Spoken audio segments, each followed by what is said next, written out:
Да, зависи од секој од нас, затоа што 30 години системот бил разоруван постепено. Значи, тоа не е кривица нити на една, нити на друга влада, туку на самиот ментален склоп. И кај политичарите, меѓутоа и кај сите граѓани. Затоа што знаеме, со ургенции, со непостапување, со несоодветно постапување се случува тоа што се случува. И да не заборавиме дека ние бевме тие кои што пруживме рака за да има и лидерска средба, токму за да го надминеме овој низок процент на доверба во судството и во обвинителството, да направиме одредени реформи и во здравството, во енергетиката и така натаму, и зашто сметам дека така треба да функционира една политичка партија која што е во опозиција, затоа што доволно е веќе СДСМ да биде алиби на многу процеси во оваа држава, сепак нашата будност мора да ја покажеме и да рефлектираме на одреден начин.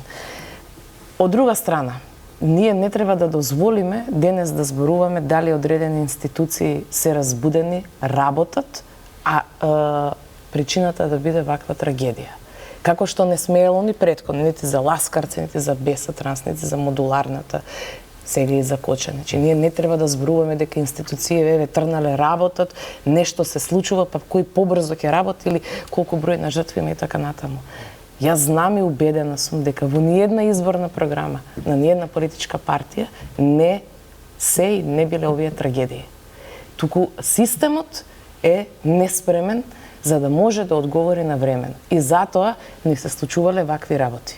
Меѓутоа, обврска на институциите, не дали се под капата на СДСМ, под капата на ВМРО, кога е на власт ДУИ, кога е на власт вреди и така натаму, да работат транспарентно и да работат согласно словото на закон. Бидејќи и кај нас во нашата програма, столбот на програмата, а основниот постулат па и на ВМРО програмата беше владење на правото. Така. Но тоа не треба ние на фанфари да го зборуваме и од тоа да правиме панаѓури. Треба секој да си го работи она за кое што е назначен да го работи. Мислам дека сите се задоволни заради тоа што има некакви сигнали дека власта и опозицијата почнува да градат консензус за важните политички прашања. Ние во минатото понудувавме исто така рака. Морам да споменам дека ВМРО ДПМН кога беше во длабока опозиција, исто подаде рака. Тогаш на чело на владата, мислам дека беше Ковачевски, па дури и не отиде ни од пресконференцијата на која што нудиме 5 тима кои што веќе помогнат, ќе соработуваат за доброто на државата, бевме одбиени. Што значи тие кои што сега ги менуваат работите се ВМРО ДПМН и новата влада, заради тоа што сваќаме дека ако сакате да градите систем, заради тоа што системот сме сите ние, меѓутоа системот се институциите, системот е законодавната, извршната и судската власт, системот се сите директори, меѓутоа и сите вработени во институциите. Ако сакаме ние заеднички да направиме нешто, тогаш треба сите да учествуваме. Дали би седнале да разговарате и околу европските интеграции и уставните измени, бидејќи барем на оваа тема власт и опозицијата се уште има диаметрално спротивни ставови? Мислам дека досега требаше и ставот опозицијата да го промени во врска со ова прашање, заради тоа што сватија дека граѓаните, 80% од граѓаните не се согласуваат со чекорите кои што своевремено ги направи владата на СДСМ и ДУИ. И тоа што го направија не дозаглавија да бидеме таму каде што сме денес. И навистина се надевам дека ќе има чекор, конечно, еден чекор кон нас и за ова прашање, и конечно да застанеме заеднички дека одстапки ние што повеќе е тоа што сакате да го видите како партија сега од опозицијата на оваа тема? Да правиме. Дека одстапки повеќе не можеме да направиме.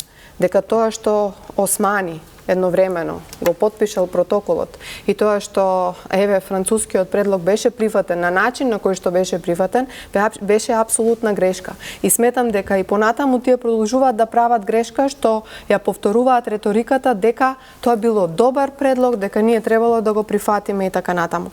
Сметам дека клучната грешка која што во тој момент е направено е тоа што ова одлука е донесена без консензус со опозицијата, без консензус со народот и гледаме дека последиците од истата ги трпиме до ден денес. Добро, за тоа сме разговарале милион пати тука, значи тоа сега што сакате да го видите дека да практично СДСМ ќе ретерира од тој став и дека ќе застане позади идејата на владата за одложено дејство и да работиме заеднички на домашните задачи. Гаранции, тоа што сме го кажале, одложено дејствие, гаранции, односно одложено дејствие, но во исто време заеднички да работиме на реформите, на реформската агенда, на законите кои што ги носиме секојдневно, заеднички подаваме рака и седиме заедно во комисии и така натаму. Лукаровска. Уште во месец ноември, мислам, или декември, имавме став како политичка партија дека доколку ВМРО-ДПМН има подобра позиција за европерспективата на државата, ние подаваме рака и ќе ја прифатиме. Но ние до ден денес немаме слушнато нити која е стратегијата, нити кои се следните чекори, која е визијата, што ќе правиме понатаму, затоа што слушаме секојдневно од Европската комисија, од високи европредставници, дека имаме еден услов за кој што сме се обврзале дека ќе го завршиме. За да го завршиме тој услов, нас не треба консензус. Тука мора тоа ќе биде првиот тест. Дали навистина градиме политичка култура и ќе правиме консензус за крупни прашања, стратешки цели, затоа што СДСМ секој пат се грижал за стратешките цели на државата, тоа е факт, и по цена на својот рейтинг. Во минатото слушавме дека кога ќе дојдат ВМРО-ДПМН на власт, дека тие ќе го најдат лекот за еврофрустрациите да се смират во државата, бидејќи евроскептицизмот расте од период во период. Тоа ние не го видовме во периодот на кампањата достатно, за да може да ги градиме чекорите понатаму. Иако пак ја напоменам, носевме одлуки кои што еве сега не донесоа да бидеме опозиција со 18 пратеници. Преговарачката рамка е таа. Реформската агенда и планот за раст се донесени во време на СДСМ. Сега владата на Христијан Мицковски со мали измени стави подпис на сето тоа. Добивме првични средства од планот за раст, кои што ни припаѓаат нели на нас како земја во онаа поделба, меѓутоа има одредени предуслови. Владењето на правото под број 1, нели, реформата да имаме во јавната администрација, исто така. Зелената агенда и заштита на човековите права. Првиот сегмент на кој што мора да работиме заеднички е реформата во правосудството и во обвинителството. Но не на принцип јавно да повикуваме дека треба да се прават одредени реформи или да се сменат одредени лица, профили кои што седат во Републичкиот судски совет или се во моментот во одредена обвинителска сфера и така натаму. Напротив, за ова треба да направиме соодветна јавна расправа, да направиме соодветна реформа и врз основа на тоа да ги носиме резултатите постепено. Така, од ВМРО се прилично конзистентни кога станува збор за овие... Добро, ама еве на каде се движиме. Разумен компромис. Под бугарски диктат не прифаќаме и тоа е затворено. Сега, дали улогата ваша на како опозиција е да пробате да ги убедите дека тоа треба да го прифатат или заеднички да изградите став дека нешто треба да се менува и ново? Уставни, колку што се сеќавам, мислам дека стават уставни измени со одложено дејство. Ако ги следиме наназад случувањата, и тогашниот премиер Ковачевски, и вице-премиер за европски прашања Бојан Маречич имаат понудена ваква опција кај представниците во Европската комисија. Меѓутоа, од таму е кажано дека тоа не е прифатливо. Но политиката знаеме дека малку се и флуидни понекогаш работите. Ако нешто тогаш не е прифатено, може после 3 години се смените и работите, не знам.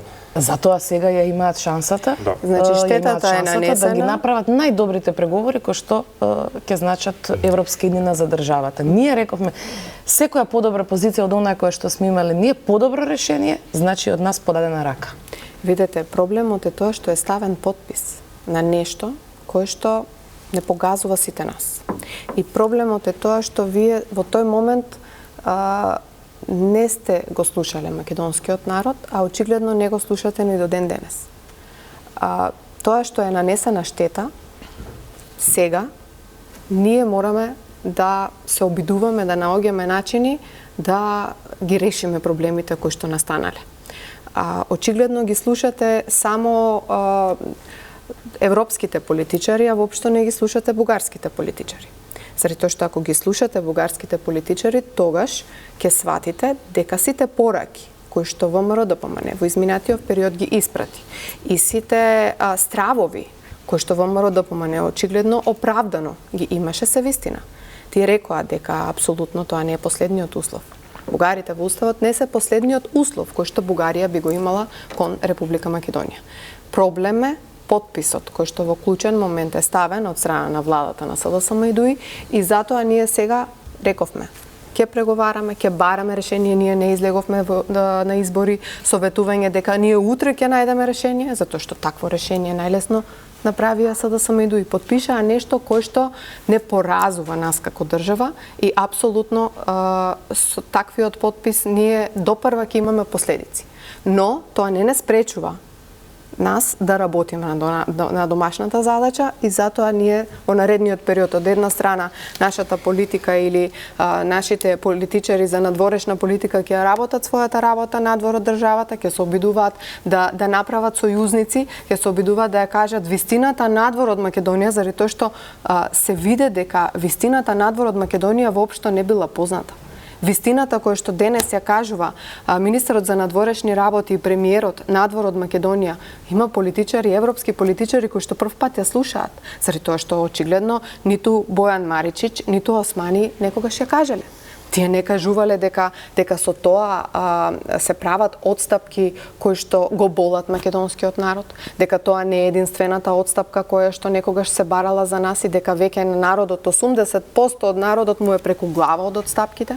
Така што сега власта е во наши раце и се надевам дека во иднина ќе се изнајде некое решение повторно со посредство на нашите пријатели од Европската Унија, но во исто време наша задача во моментот е да работиме на сето тоа што е домашна задача и сметам дека институциите се апсолутно спремни за тоа. Може? Да. Еден од условите за влезот во Европската Унија секако дека се добрососедските односи кои што ги градиме и треба да ги градиме со нашите соседи. Основната најбитна работа е тоа што нашите преговори одат во Брисел. Ние преговараме со Брисел. Ние не преговараме со Софија. И тоа мислам дека уште изминатата цела година кога беа актуелни овие EU интеграции го имам зборувано. Меѓутоа, во предизборието слушнавме дека ќе репреговараме преговарачката рамка, тоа беше една лага, дека ќе го раскинеме Преспанскиот договор или, да не бидем до толку брутална, ќе го ревидираме Преспанскиот договор, уставни измени со одложено дејство и ќе го вратиме името. Тоа беа 4 постулати. Наративот на ВМРО беше тој. За да денес, како горда земја членка на НАТО, сме Република Северна Македонија. И таму одат владини представници и тоа е успех и на СДСМ, меѓутоа и на целата држава, затоа што сме под еден безбедносен чадор. Затоа и претходно кога зборувавме пред малку, кажав дека консолидацијата внатре на политичките партии во државата за ова клучно прашање мислам дека е повеќе од неопходна. Ние треба да си ја зачуваме државата, а врз основа на тоа да имаме политички заедничка порака испратена. Кога беше актуелен францускиот предлог, тогашниот премиер Ковачевски мислам дека понуди на ВМРО-ДПМН заедно да ги изгласаме уставните измени, врз основа на тоа да се ослободат и на соодветни министерски места во рамки на владата, да има и една заедничка средба или требаше да имаат, сега не се сеќавам веќе, меѓутоа во тој период покажавме една добра волја.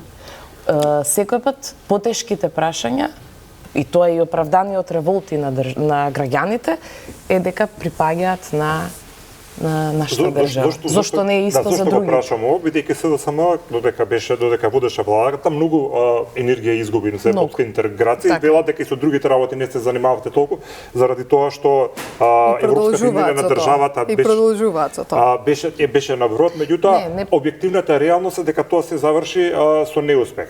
Видете, ние не продолжуваме, мислам, тоа е еден од можеби неколкуте приоритети. Ние почувствувавме и свативме што е всушност. Да докажам тезата. Грешката. Да, СДСМ си ја плати политичката цена. За тоа помина на изборите како што помина. За тоа прашањето до власта е што вие сега ќе направите за да се забрза овој процес за кој што самите велите дека еден од топ неколкуте стратешки интереси на Македонија и до опозицијата, освен да чека што ќе договори владата, па потоа да поддржи, дали може проактивно малце да се уклучи во целиот процес. Апсолутно, ние мислам дека еве кажавме ние нема да бидеме блокатори како што беше претходно. Ние напротив даваме шанса на секое решение кое што е подобро. Затоа не да давате шанса на решение да видите дел од решението, тоа е. Па затоа беше и иницијативата за лидерската средба, секако дека покрај овие три сфери, секако дека и евроинтеграциите ќе бидат Филипче кога кажа што се разговара, симптоматично не ги спомена европските интеграции, дури беше тој предмет на анализа, како се сеќавам добро. Мислам дека ние доволно зборувавме и доволно делувавме. Така да сега е наред власта да покаже. Секој пат за евроинтеграцијскиот пат ќе имаат нашата поддршка, но не по секоја цена. Затоа и седница на собранието баравме. Една од нашите цели од секогаш е членство во Европската унија. Но рековме не по секоја цена. Го слушаме народот, тоа што не го направија СДСМ, го правиме ние заради тоа што искрено веруваме во тоа. Искрено веруваме дека на македонскиот народ му се доста понижува. Искрено веруваме дека 100 пати кажана лага не може да стане вистина од страна на СДСМ. И во исто време со реториката која што се користи наназад со години, бидејќи единственото нешто со кое што се занимаваа СДСМ и ДУИ беше ЕУ, дури ДУИ стана Европска партија поради тоа дека Бујар Османи ги водеше преговорите и преговараше во наше име всушност без да ги консултира македонците и без да не консултира сите ние како во тогаш опозиција, меѓутоа и народот на Република Македонија. И затоа од самиот старт реков дека се надевав дека опозицијата ќе ги научи на грешките кои што ги направија во минатото и конечно ќе застанат со нас. Ќе застанат. Па очигледно дека за ова прашање не ги научиле грешките, бидејќи се обидуваат да го продадат. Не, проблемот е тој што се обидувате да го продадете тоа на македонскиот народ како правилен потек. Се обидувате да укажете дека францускиот предлог и ставањето подпис на тој предлог и на преговарачката рамка е успешна политика. Дека вие сте направиле нешто, но не. На македонскиот народ тоа не го гледа така. Во исто време и ние така не го гледаме. Реформската агенда е нешто сосема поразлично. Пак е дел од сите тие действија. Нешто сосема поразлично, доколку во тој момент имавте слух и мислам дека досега немаше да бидеме таму. Нашата влада и представниците на нашата влада, ќе повторам, одат низ Европа, преговараат, разговараат и се надевам, и јас се надевам дека во иднина ќе се надмине овој проблем и тоа што го бараат е помош за преговорите, односно помош за надминување на проблемот кој што во моментот го имаме со Бугарија, затоа што секојдневно ни се повторуваат тезите, односно ни се повторува проблемот дека проблемот кој што го имаме со Бугарија нема да исчезне преку ноќ. Добро, ама ние сега бараме решение. Ние сега мора да го слушнеме решението, нели? Решението не зависи од нас. Решението не зависи од нас. Добро. Сакам да кажем од владата тие што се најзасегнати таму и најодговорни. Ни предстојат локални избори, многу се важни, многу често збориме дека владата се добива на парламентарни избори, меѓутоа се губи на локални избори. Предпоставките се дека од резултатот на локалните избори ќе биде солиден катализатор за сите политички процеси што ќе следуваат. И сега прашањето ми е за првен за СДСМ. Кажавте дека би правеле коалиција со некоја партија, меѓутоа тоа би било во зависност од општина до општина, односно претпоставам каде партијата има интерес и дека не исклучувате соработка со сите политички субјекти. Опозицијски претпоставам. Дали тоа значи дека повторно има некакви можности за соработка и со ДУИ во некои општини, доколку математиките партиски покажа дека тоа би можело да донесе некаков резултат? Во моментов, значи, кај нас се прават почната е процедурата за предлагање, за самокандидирање и за градоначалници, меѓутоа и за носители на советнички листи и за советници и така натаму. Некаде ќе одиме со проверен тим, односно актуелни наши градоначалници. најсилната порака која што ја пративме на Централниот одбор, меѓутоа и постојано на средби со граѓани, дека ќе ги бараме оние кои што се најпрепознатливи во околините во кои што живеат. Независно дали сте членови или не на Социјалдемократскиот сојуз на Македонија и коалицијата. Ќе одиме со традиционалните коалициони партнери повторно во оваа трка, меѓутоа во одредени средини секако дека ќе треба да се направат и одредени анализи, да се направат сондажи, анкети, па да видиме и за коалицијскиот капацитет како ќе се поставиме во тој процес. Дека сепак е можна и таква соработка? Апсолутно да. Со ДУИ. Добро. Не кажав јас, вие не прашавте за ДУИ. Тоа не би знаела, има секако политичко раководство, ќе носат политички одлуки. Добро, рековте со проверени кадри, дали тоа значи дека во Центар, Струмица, Тиволандо, претпоставам дека су истите кандидати ќе седат? Очекувам да. Меѓутоа сепак треба да имаме потврдата на Централниот одбор. Добро, во однос на ВМРО ДПМН, последната информација од пред неколку недели е дека е можна и соработка со Вреди за локалните избори, дека ќе се прават некакви тимови кои што допрва ќе ги разгледуваат тие модалитети. Докаде е таа работа? Така е, значи ние во текот на утрешниот ден ќе имаме извршен комитет на партијата, најпрвен да може да се слушнат опциите, да се направат тимовите и да отпочнат одредени анкети, заради тоа што најпрвен се потребни внатре-партиски анкети, за да може да се утврди за потенцијалните кандидати за градоначалници низ многу општини. Ние досега раководевме со над 40 општини, меѓутоа сега треба да дадеме опција за секаде. Не знам што ќе се случи во врска со потенцијалното коалицирање, заради тоа што тоа допрва верувам дека раководството на партијата треба да го одлучи, но како и да е, задоволни сме од досегашната работа на градоначалниците. Сметам дека одлично се справија изминатите 4 години и голем дел од градоначалниците кои што се покажаа во својата работа, верувам дека и понатаму ќе бидат кандидати. Дали чувствувате одговорност за тоа што се случува во Скопје? И поддршката на Даниела Соцка? Апсолутно. Направена е една огромна грешка. За жал, таа грешка ја гледаме сите секојдневно. Јас не сум од Скопје, јас сум од Струмица, меѓутоа тука сум во Скопје и гледам во каков хаос се наоѓа во моментот Скопје, но мислам дека на наредните локални избори оваа грешка ќе ја исправиме и дека сигурно ќе има некој кој што многу ќе се справи со сето ова или ќе знае како да се справи, бидејќи очигледно досега се немаше ниту волја, ниту желба да се справат со предизвиците кои што ги има големиот град како што е Скопје. Добро, зашто неколку минути имаме, морам да ја прашам, денеска одбележуваме 80 години од кодификацијата на македонскиот стандард јазик. Како успеавте како партија да се скарате и за оваа тема, односно негата на македонскиот јазик? Мислам, претпоставам ги знаете дневните соопштенија и пресконференции од партиите кои ги лиферуваат. Искрено не ги знам. Немам видено што е темата на партиите меѓу себе, кој што направил за македонскиот јазик, кој што не го спроведува целосно законот за македонски јазик, кој го продал условно кажано македонскиот јазик и така натаму. Искрено сметам дека добар чекор е тоа што се обележува конечно.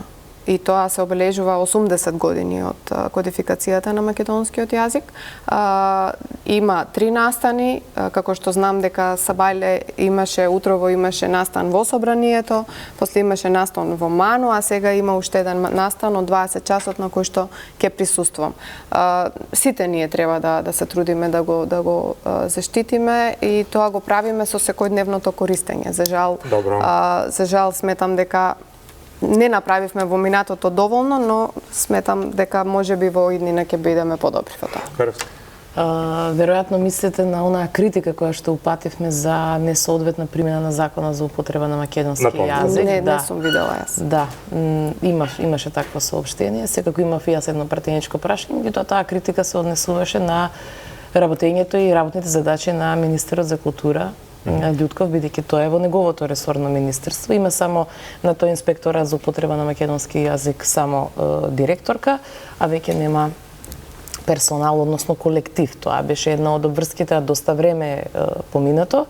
Лектори по институциите дека е обврска на Законот за употреба на македонски јазик и така натаму. Значи, наместо да го промовира танец во Осака, треба да биде тука присутен во државата и да ги решава овие проблеми кои што се негови законски надлежности. Присутен е денес тука министерот за култура. Присутен е денес, но во исто време ќе ве запрашам кога е донесен законот.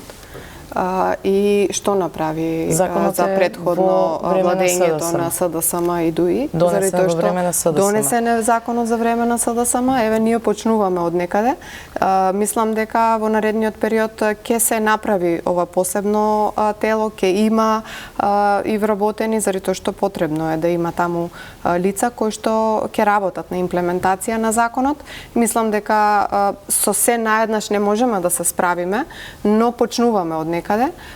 Имаше големи задачи во изминатиот период со кои што се соочи и проблеми кои што ги имаше во рамките на Министерството за култура министерот Љутков, проблеми кои што беа наталожени од страна на претходната власт и мислам дека потребно е одредено време, но ќе се справиме со сите предизвици. Бидејќи ќе се согласите дека во години кога сите видиме дека некој сака да ни го оспори јазикот, дека не ни е признат, дома да ни направиме се што можеме, да се го заштитиме сами јазикот, дека ќе имаме повеќе заштита. Ова нека биде мотив сите тие работи што може побрзо да се направат. Благодарам ви честото вечерашната емисија. Опфативме.